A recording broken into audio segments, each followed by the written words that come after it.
ওই আমু, এখন না। কই যে পলামু? দরজার পিছনে পলাই, দরজার এই সাইডে পলাই। না না, এই জায়গায় দরজা খুললে দেখা লাগবো। খাটের নিচে পলাই। না না, খাটের নিচে কষ্ট হয়ে যাবো। একটা কাজ করি, বাথরুমে গিয়া পলাই। এবার আমু।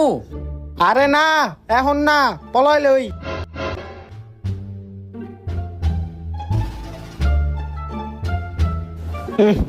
এই যে গন্ধ বাড়িতে আছে, এই জায়গায় থাউন যেত না।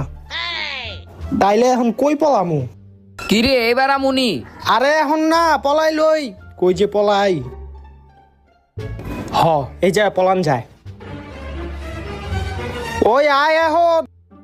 হ আইতাছি। এই জায়গায় থাকলে ওই হারা দিনও খুঁজে পাইব না আমারে। খাটের নিচেও তো নাই, বাথরুমে গিয়ে